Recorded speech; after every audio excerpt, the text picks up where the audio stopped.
Hello, everybody. Welcome back to the show. This is Science Dispatch, episode 58. I'm your host, as always, Cameron English, joined again by two of my favorite scholars, Dr. Chuck Dinerstein, Director of Medicine at the American Council on Science and Health, and Dr. Barbara Billauer, who is our resident legal expert. She talks about bioethics. She talks about all the controversial issues everyone wants to know about, but are often afraid to talk about. So welcome to you both. How are you? Good. I'm good too. Thank you. Very good. All right. Well, let's jump right into this because we've got two stories. The first one is a little more in depth. This is a piece that Barbara wrote, and it's called Excited Delirium, when medical diagnoses become legal determinants of causation. So, Barbara, so here you're talking about, this is actually a condition, or at least it was apparently. It's called excited delirium. And it has a history that goes back into the 1800s. And I'll let you describe the symptoms and sort of the evolution of, how it was diagnosed. But the fundamental problem you're getting at here is that it's been, I guess some people would argue, it's been abused by the judicial system, by police forces to perhaps excuse examples of excessive force, or at least it's been argued as a justification when it comes to, trials that are related to this. So with that out of the way, talk us through this. What is this condition? And then briefly, where did it come from? And what's the state of it right now? Since we're lucky enough to have a real doctor here. Oh my God. Why don't we let Chuck, the crux of the discussion is when the law usurps medicine, but let's get the doctor to talk about the medicine and then I'll go into the legal. Okay. I think that this is one of those times when we have a syndrome, a collection of symptoms in search of a diagnostic category or disease. Basically, we're talking about an individual that is highly agitated.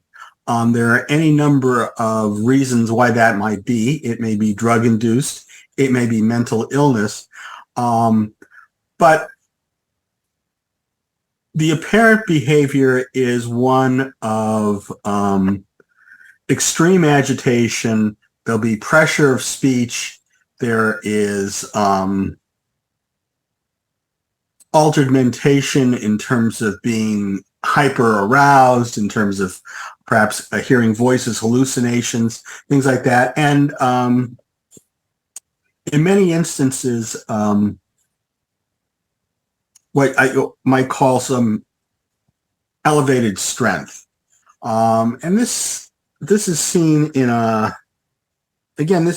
variety of settings. It's seen in the emergency room when people come in from drug overdoses or have acute mental health issues and are extremely agitated. It's used by physicians as a reason to put people into physical restraints or to give them chemical restraints.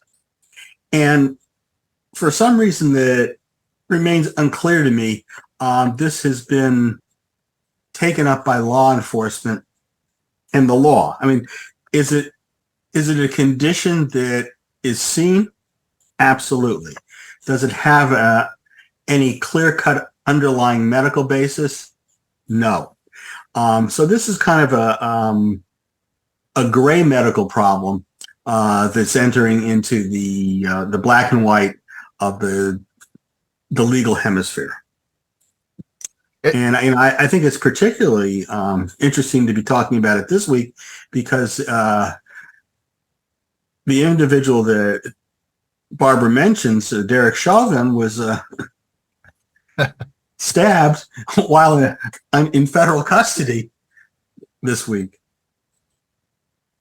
Yeah, fascinating stuff. Maybe his attacker was suffering from excited delirium, perhaps, or maybe a little bit of payback. So, yeah. So, we'll have Barbara comment on that more, the legal aspect more specifically. But she points out in the story there seems to be somewhat of an ongoing debate. You have like the American Medical Association, some of these other, people would say authoritative bodies within medicine who are starting to say, this isn't really a condition, this is a constellation of symptoms that could be due to anything, and it's being basically capitalized on by law enforcement to excuse their bad behavior.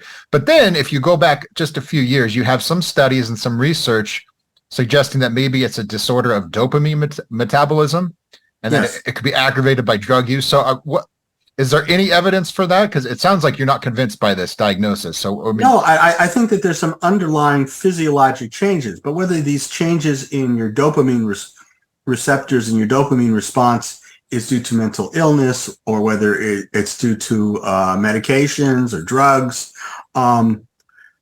remains somewhat unclear. And I think that the difficulty is that to bring it back to the, I believe it's Supreme Court Justice Stewart. It's one of those things like pornography where it's difficult to define, but I know it when I see it. I can think of any number of times that I've seen people with what I would characterize as excited delirium in the emergency department, and that is an excuse and a reason to put them in restraints. Now, interestingly enough, from the point of view of the medical side, we have to indicate at the time that we're doing it the reasons for placing the patient in restraints. And we cannot leave them in restraints for more than an hour or two without updating those records. So the use of restraints, physical or chemical, has changed dramatically over the course of my clinical lifetime. Okay. Barbara, jump in here, yeah, Barbara. Yeah, I just want to get your take on the legal aspects now. How did law enforcement discover this and go, hey, this is, or maybe it's defense attorneys that are defending cops? Did they say this is a clever way to approach it? Tell us about that.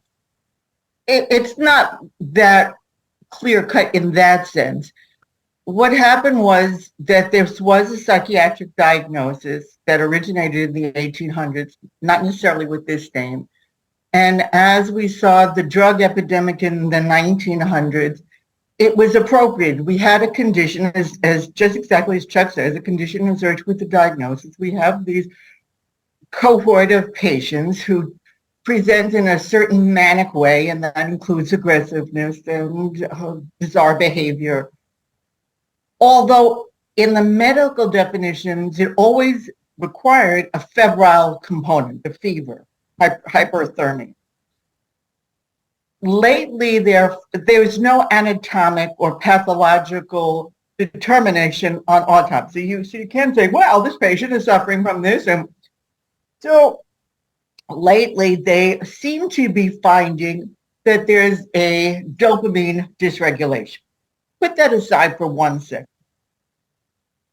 You have a patient, or you have a suspect who is in the throes of a hyper fraught situation where a normal person would manifest with a release of stress-related hormones, and that could well present with hyperaggressiveness.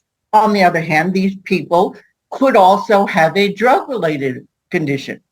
In the case of George Floyd, he was arrested allegedly for passing a $20 counterfeit bill.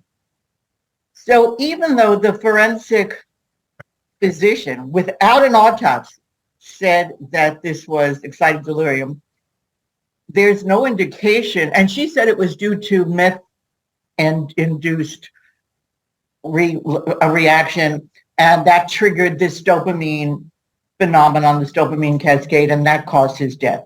Now that is rank speculation. The problem is that there is this artificial rubric under which scientific evidence is assessed. And it works pretty well for hard science. So in the first case where we started along this continuum of the law regulating science, we had the case of a very early prototype of a lie detector designed and manufactured by a pseudoscientist, I would say. And the court said, I'm sorry. And he was going to use this to validate the accused's lack of confession and forced confession. And the court said, we're having none of this. You made up this device. It's a fake.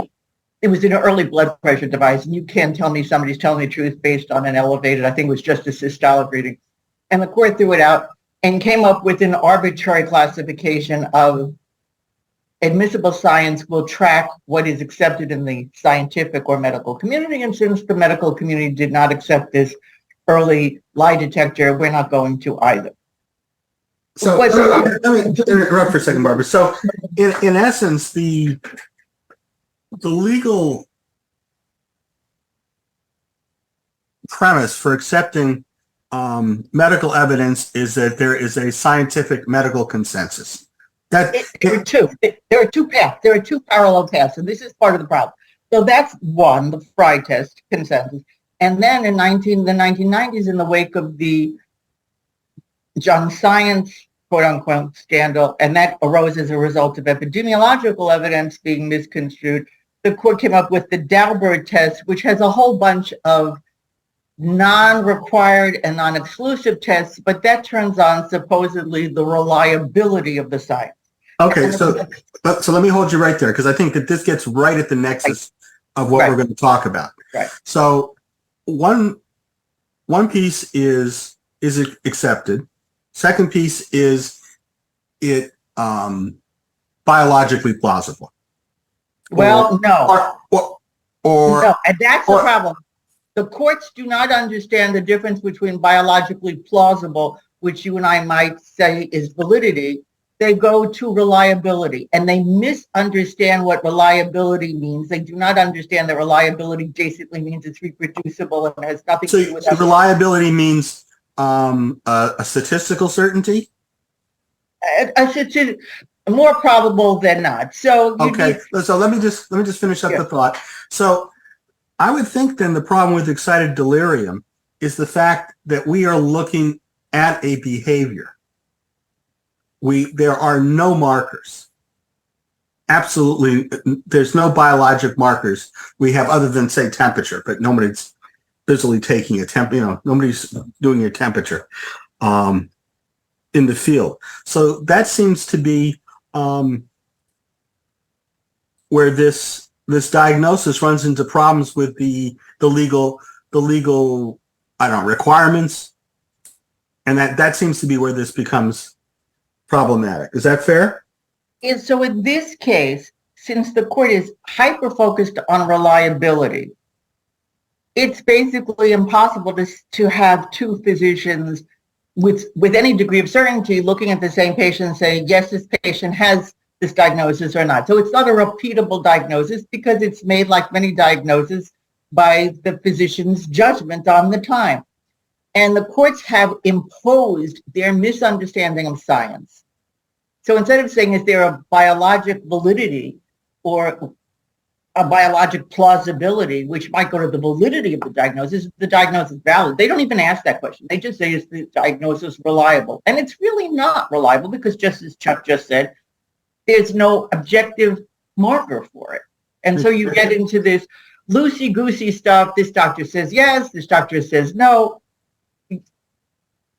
And that's where you have problems when the lawyers do not understand A, basic science, and B, how medicine is practiced somewhat differently from the way the scientific method would be. So let me inject here. This is just a layman's question, but isn't that correct? That there's no marker for a lot of conditions, especially psychological conditions, and even some medical conditions, perhaps. Maybe Chuck can speak to that. But if you're going to say, this defendant, for example, was diagnosed with severe depression and that influenced their criminal behavior, there's no gene that says here's the severe depression allele, right? That doesn't exist. It's a psychiatrist's diagnosis. And so that's basically the problem with using the reliability standard in the medical context. But the courts think reliability is the same thing as validity. They don't understand that you could ask the question, is this a valid diagnosis? Because it has some biologic plausibility, dopamine related, or triggered, exacerbated by meth or cocaine. That might be a valid question to ask, but the question of repeatability has no place in this discussion, and yet that is the fulcrum on which the decision is made. I see. So maybe this should have been sorry, Chuck, jump in here in a minute. So maybe this is the discussion that I think this is the part your point you're getting at, Barbara, is this is a medical debate, really. This should be happening in journals. People like Chuck should be going back and forth with one another before it makes its way into court. Is that the gist of it? Absolutely. Does not belong in the courtroom. First of all, and this is to me what's dangerous about this, the court and the California legislature says this diagnosis in essence doesn't exist. I don't know where the legislature has the wherewithal to say the diagnosis doesn't exist. I do appreciate and agree with the fact that it doesn't exist if it's made by a police officer who just says, oh yeah, this guy has this. And in fact, apparently there were reports at the time that George Floyd did his egregious action. Somebody called out, oh yeah, he's got excited utterance. He's got excited delirium. He's got excited delirium. And whether that in some way influenced Chauvin's behavior, who knows? But where does a policeman get off making the diagnosis? And then in the court proceedings, there was a physician who said that it was excited delirium triggered by meth. No autopsy was done. From what I gather, no toxicology study was done. So on what basis did the physician say it?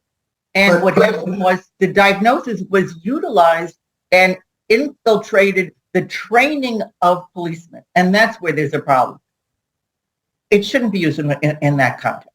If it's used between a doctor and a patient to assess treatment, which was the way it was originally contemplated, that's one thing. But to be appropriated by policemen or even physicians defending policemen, it doesn't belong. So it's interesting. So excited delirium is used as a defense for the police. There's nothing that would occur. Have you ever heard it being used as a defense for a criminal action? I have not seen it being used as a defense for a criminal action. In fact, the only time I've seen it used is in the context of a police. So that's a good point, that it's only used to defend, in essence, what we consider police brutality or inappropriate actions by police. And well, he had to do it or she had to do it because the alleged perpetrator was. And just to argue about whether it's appropriate or not, that I can't say. But we're really talking about situations where the police are dealing with a very agitated, excited individual, and that's an interesting problem because if you look at what's been said in the last few years, in order to keep police do not have the tools in their toolbox to deal with mental illness, especially in an acute episode. The only tool that they might have is a taser. Everything else they have is lethal force. And so the argument has been made, well, maybe they should have a social worker or a mental health worker as part of the ride-along team to answer to those events. But I'm thinking to myself, by the time the police are called, we're past the point where you're going to have a simple conversation to resolve the issue. The family has let it go to the point that somebody is threatening and they're breaking things and they're already in fear for themselves before they pick up the phone and call the police. So the problem is the mindset of the arresting officer. I did read one report by a British police trainer, and they're trained in these cases to use knee pressure to the scapula, to the back of the shoulders, which is a weight-bearing bone and can handle this. And they're told never to put a knee on the neck, which can handle it. And that was the problem here, is that the arresting officer put his knee for an extended period of time on a very vulnerable portion of the body. And so the question goes, is the training appropriate? Are there, other than tasers, body holds that can subdue a perpetrator? And if we fall into the trap of saying there are so many of these mentally ill people on the street that police officers are justified in a self-defense situation, and they're programmed, they're taught this in police academy. They're taught there is this diagnosis. They shouldn't be taught this. What are they doing making the diagnosis? It's not like this patient. Now, if you had a situation where the alleged perpetrator had been treated by his treating physician for this condition. See, but I don't think that that's what goes through their heads. I mean, again, my only experience is in a much more confined setting in an emergency room. But I've seen people with what we could call excited delirium.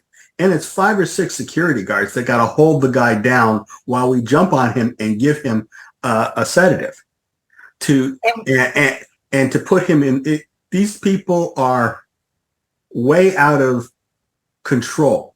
So what I'm thinking is that the policeman comes upon the scene and sees a person that is out of control and does whatever they're going to do. If that blows back in their face, then the diagnosis of excited delirium, because it's a legal defense, becomes something that's there. But I can't imagine that a policeman is sitting there running through a medical diagnostics when they're confronted with somebody in a house that's screaming and yelling and threatening the other people in the house. So the question here is, you apparently from the reports that George Floyd did not manifest his behavior until he was apprehended, physically apprehended. In fact, somewhere along the continuum of making the arrest. And that episode itself, being physically pinned down or physically arrested, can also trigger an amphetamine and an adrenaline reaction, which can also result in this hyper-aggressive situation. Maybe not as aggressive as excited delirium, but you're talking in these extreme adrenaline rush situations, people become extremely aggressive and strong. But that's not what happened here. This seems to have happened. Well, his physical behavior seems to have happened in reaction to the arrest, which more logically to me aligns with an adrenaline reaction to stress. There's no history of excited utterance. There's no history of mental illness. And so somebody just tags this on after the fact to explain very bizarre conduct on behalf of the arresting officer, 9.5 minutes on a vulnerable part of the body. Now, given the fact that there was apparently a history and they didn't like each other, they met each other in a bar or something like that, you don't know what is motivating the arresting officer, but it wasn't a strange officer meeting a perpetrator for the first time, which is what usually happens. These people had a history. And they had a history, and then all of a sudden, one of them is in a position of power. And we all know what positions of power do to people's judgment. Everybody behaves perfectly, and it doesn't distort your actions in any capacity whatsoever, right? And everybody lives happily ever after. Right. Okay. So let me. And again, we're getting to the point where, like, as we always do with these kind of discussions, is there's no clear answer. At least it seems to me there's not. There's compelling arguments both ways. But maybe as like a final statement of where we can leave people. Where do we stand with this today? I'd love to get that from both of you. So Barbara, why don't you go first? What do we know about this? What's the right way to think about this issue right now? Well, the American College of Emergency Physicians has withdrawn its consensus statement on the existence of the diagnosis. So medically speaking, there appear and the American Medical Association has rejected the diagnosis, and several other medical associations have rejected the diagnosis. So medically speaking, there's no consensus in the community. Now, that is the hallmark of admissibility in a Frye jurisdiction. In a Daubert jurisdiction, you have a different analysis, and consensus of the medical community is not required. It is one test, and it can be used as evidence of the soundness of the science, but it's not required. And so in a Daubert jurisdiction, it's possible that you would have a different finding. The only thing is Daubert jurisdictions are in federal courts and in most states, not all states. So I don't remember where George Floyd was, but Minnesota. So let me put it this way. It sounds like lawyers are going to lawyer no matter what the science says, and that's all there is to it, right? That's my. We got to do something to justify our fees, right? All right, Dr. Dinnerstein, what's the medical consensus, or what would you say about the medical consensus? I think that you see the emergency room physicians and you see the AMA pulling back from a prior position, and so I think the medical consensus is no longer there. And I was very excited the fact that even before Barbara said Frye, I said, So this violates the Fry regulation. So it's just not going to. So I figure, I'm making progress in my attempt to get to law school without having to pay. I have at least a week done. All right, very good. Well, we'll leave that there. I'm sure there will be future police brutality allegations in the future for us to re-examine and come back to this discussion. So we'll leave that and we'll go on to our next story. Because for some reason, 10,000 steps is the key to health. 10,000 became a popularized term by Malcolm Gladwell, who talked about developing expertise over about 10,000 hours. And when you talk to Malcolm, you find out that that's really kind of an estimated figure about it. Interestingly enough, when I calculated the hours spent in my surgical residency over 5 years, it comes to very close to 10,000 hours. So there may be at the bottom of the pile something to spending that amount of time to develop a level of expertise. In this particular study, the scientists went out and got information about how far people walked and compared it to their health. And in a bit of what I would call scientism, found that the Goldilocks dose of steps was about 8,000 a day. More than that was fine. Less than that was bad. And by scientism, what I mean is that they tried to quantify something that really is not quantifiable. Walking 10,000 steps during the day means that you're active and that you're not sitting on the couch all day. And whether it's 5,000 or 7,000, being active is a good thing. As I think I said in the article, trying to say that 8,000 steps is the Goldilocks number and come up with this idea of a dose response doesn't make much sense. Lifestyle is much more of an issue of a permanent change in the way you behave. So I thought it was just an interesting study that said that you don't really need to walk the 10,000 steps. 8,000 are enough for your good health. I guess if you're in poor health, maybe an extra 900 a day will get you a few extra days. It's unclear. Actually, it's Chuck. I thought it was a wonderful article, and I really appreciate it because I've heard these numbers bandied about, and you put up the experimental data. And when I looked at the data, I said to myself, wait a minute, there are problems with this data. The first being that when they broke the steps into categories as low dose, middle, and high dose, the low dose is pretty much, the confidence interval is kind of hovering really close to 1. And when I took bioethics, it goes out 4 decimals. So 0.999 is like 0.99 is likely 0.99999. So the first category, the low dose, is like, that's not statistically significant. And then you get to the fact that, okay, there's no dose response here. Well, in a courtroom, the lack of a dose response would go to the lack of reliability. Whether or not this is scientifically valid. You got to love the way she brings it all back. You got to give her that. So the knee on the neck, if there's a dose response, then you know, right? There's a very small therapeutic window to a knee on your neck. Yeah, 1 minute is bad, 9 minutes is better. So that's one thing. But the second thing is, and this is, you're talking to someone who has perfected couch potatoism to a very high art and who has a dog in the fight of defending couch potatoism.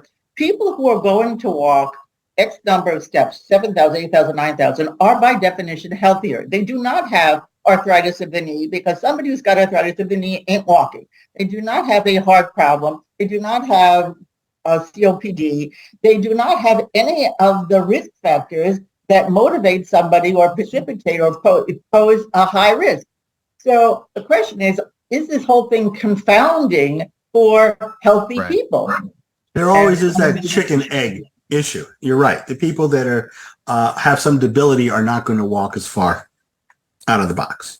And the other thing is you don't get a nice sense of the pace. You know, my wife is 4 inches taller than me, and I have spent most of my life walking behind her, trying to catch up, as she says, to get those little stubby legs moving. I knew you were a wise man, Chuck. I knew it from the first time I spoke with you. This is wisdom. He walked 4 steps behind his wife. This is true wisdom. Okay, Okay, so final thoughts here from both of you then.